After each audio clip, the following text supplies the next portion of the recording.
तो उससे कौन सा रोग हो जाता है, तो उसके बारे में भी आपको मैं बता देता हूं। अब देखिए, विटामिन ए की अगर कमी हो रही है तो उससे रतौंधी नामक रोग हो जाता है और संक्रमण का खतरा बढ़ जाता है।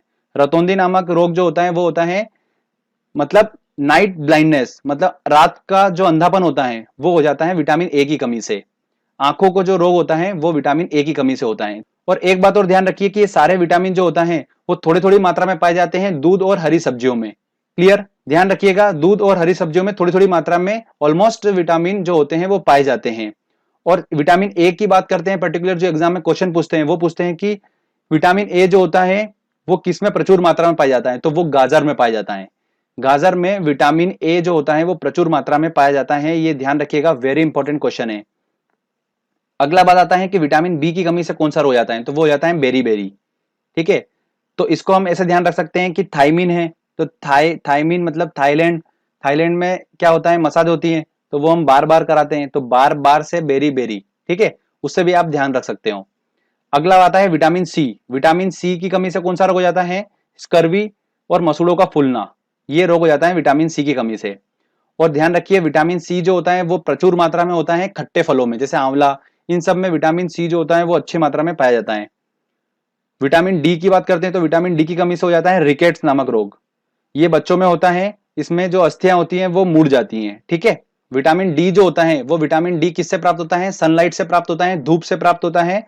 और मछलियों का जो लीवर होता है उसके तेल में भी विटामिन डी प्रचुर मात्रा में पाया जाता है। विटामिन ई की बात करते हैं तो विटामिन ई की कमी से क्या हो जाता है दोस्तों, नपुंसकता हो जाती है विटामिन ई की कमी से। अगला आता है विटामिन के।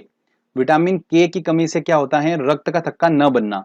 रक्त का थक्का क्या होता है इसको समझिए, अगर हमको कहीं चोट लग जाती है तो ब्लडिंग चालू हो जाती है, खून निकलना चालू हो जाता है, तो हमारा जो रक्त होता है वो दो चीजों से मिलकर बना होता है, प्लाज्मा और कोशिकाओं से। तो प्लाज्मा में क्या होता है दोस्तों, जो प्लेटलेट्स और प्रोटीन होते हैं ये क्या करते हैं, रक्त का थक्का बनाने का काम करते हैं। और रक्त का थक्का बन जाता है जिससे क्या, वो ब्लडिंग जो कहीं चोट लगी है तो वहां पर जो ब्लडिंग हो रही है वो एकदम से रुक जाती है। ठीक है, और अगर विटामिन के की कमी होगी तो वो रक्त का थक्का नहीं बन पाएगा, तो ब्लडिंग चलती रहेगी। समझ में आया आपको, तो इसलिए विटामिन के भी बॉडी में इंपॉर्टेंट होता है। ठीक है दोस्तों, तो ये मैंने आपको थोड़ा कुछ इंफॉर्मेशन बता दी है कि विटामिन की कमी से कौन कौन से रोग होते हैं और किन किन चीजों से हम उन विटामिन की पूर्ति कर सकते हैं बॉडी में।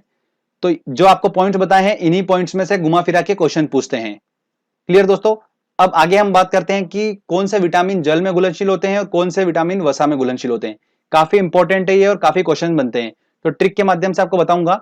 मैंने एक प्रयोग करा, एक कीड़ा लिया, उस कीड़े को मैंने क्या करा, पानी में डाला, तो पानी में जैसे मैंने डाला तो कीड़ा जो है वो पानी में तैरने लगा।